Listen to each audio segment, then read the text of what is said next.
کافرو، تم اللہ سے کیوں کر منکر ہو سکتے ہو؟ جس حال میں کہ تم بے جان تھے تو اس نے تم کو جان بخشی، پھر وہی تم کو مارتا ہے، پھر وہی تم کو زندہ کرے گا، پھر تم اسی کی طرف لوٹائے جاؤ گے۔ وہی تو ہے جس نے سب چیزیں جو زمین میں ہیں تمہارے لیے پیدا کی، پھر آسمانوں کی طرف متوجہ ہوا تو ان کو ٹھیک ٹھیک 7 آسمان بنا دیا، اور وہ ہر چیز سے خبردار ہے۔ اور وہ وقت یاد کرنے کے قابل ہے جب تمہارے پروردگار نے فرشتوں سے فرمایا کہ میں زمین میں اپنا نائب بنانے والا ہوں۔ انہوں نے کہا، کیا تو اس میں ایسے شخص کو نائب بنانا چاہتا ہے جو خرابیاں کرے اور کچھ تو خون کرتا پھرے؟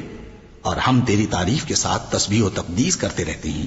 فرمایا، میں وہ باتیں جانتا ہوں جو تم نہیں جانتے۔ اور اس نے آدم کو سب چیزوں کے نام سکھائے، پھر ان کو فرشتوں کے سامنے کیا اور فرمایا کہ اگر سچے ہو تو مجھے ان کے نام بتاؤ۔ انہوں نے کہا، تو پاک ہے، جتنا علم تو نے ہمیں بخشا ہے اس کے سوا ہمیں کچھ معلوم نہیں، بے شک تو دانا ہے، حکمت والا ہے۔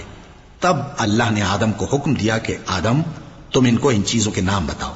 سو جب انہوں نے ان کو ان کے نام بتائے تو فرشتوں سے فرمایا، کیا میں نے تم سے نہیں کہا تھا کہ میں آسمانوں اور زمین کی سب پوشیدہ باتیں جانتا ہوں، اور جو تم ظاہر کرتے ہو اور جو پوشیدہ کرتے ہو سب مجھ کو معلوم ہے۔ اور جب ہم نے فرشتوں کو حکم دیا کہ آدم کے آگے سجدہ کرو تو وہ سب سجدے میں گر پڑے، مگر شیطان نے انکار کیا اور غرور میں آ کر کافر بن گیا۔ اور ہم نے کہا کہ اے آدم، تم اور تمہاری بیوی بہشت میں رہو اور جہاں سے چاہو بے روک ٹوک کھاؤ پیو، لیکن اس درخت کے پاس نہ جانا، نہیں تو ظالموں میں ہو جاؤ گے۔ پھر شیطان نے دونوں کو اس درخت کے بارے میں پھسلا دیا اور جس عیش و نشاط میں تھے اس سے ان کو نکلوا دیا۔ تب ہم نے حکم دیا کہ بہشت بری سے چلے جاؤ، تم ایک دوسرے کے دشمن ہو، اور تمہارے لیے زمین میں ایک وقت تک ٹھکانہ اور معاش مقرر کر دیا گیا ہے۔ پھر آدم نے اپنے پروردگار سے کچھ کلمات سیکھے اور معافی مانگی تو اس نے ان کا قصور معاف کر دیا۔ بے شک وہ معاف کرنے والا ہے، بڑا مہربان ہے۔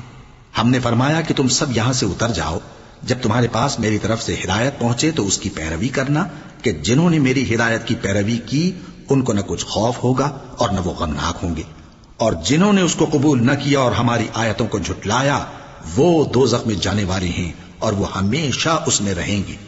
اے آل یعقوب، میرے وہ احسان یاد کرو جو میں نے تم پر کیے تھے، اور اس اقرار کو پورا کرو جو تم نے مجھ سے کیا تھا۔ میں اس اقرار کو پورا کروں گا جو میں نے تم سے کیا تھا، اور مجھی سے ڈرتے رہو۔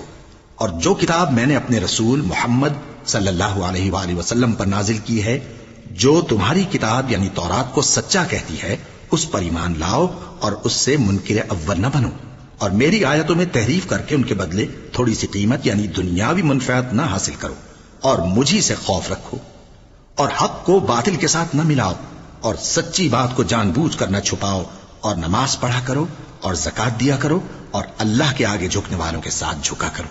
یہ کیا عقل کی بات ہے کہ تم لوگوں کو نیکی کرنے کو کہتے ہو اور اپنے تئیں فراموش کیے دیتے ہو، حالانکہ تم اللہ کی کتاب بھی پڑھتے ہو؟ کیا تم سمجھتے نہیں؟ اور رنج و تکلیف میں صبر اور نماز سے مدد لیا کرو، اور بے شک نماز گراں ہے، مگر ان لوگوں پر گراں نہیں جو عجز کرنے والے ہیں، جو یقین کیے ہوئے ہیں کہ وہ اپنے پروردگار سے ملنے والے ہیں اور اس کی طرف لوٹ کر جانے والے ہیں۔ اے یعقوب کی اولاد، میرے وہ احسان یاد کرو جو میں نے تم پر کیے تھے، اور یہ کہ میں نے تم کو جہان کے لوگوں پر فضیلت بخشی تھی۔ اور اس دن سے ڈرو جب کوئی کسی کے کچھ بھی کام نہ آئے، اور نہ کسی کی سفارش منظور کی جائے، اور نہ کسی سے کسی طرح کا بدلہ قبول کیا جائے، اور نہ لوگ کسی اور طرح مدد حاصل کر سکیں۔ اور ہمارے ان احسانات کو یاد کرو جب ہم نے تم کو قوم فرعون سے نجات بخشی۔ وہ لوگ تم کو بڑا دکھ دیتے تھے، تمہارے بیٹوں کو تو قتل کر ڈالتے تھے اور بیٹیوں کو زندہ رہنے دیتے تھے، اور اس میں تمہارے پروردگار کی طرف سے بڑی سخت آزمائش تھی۔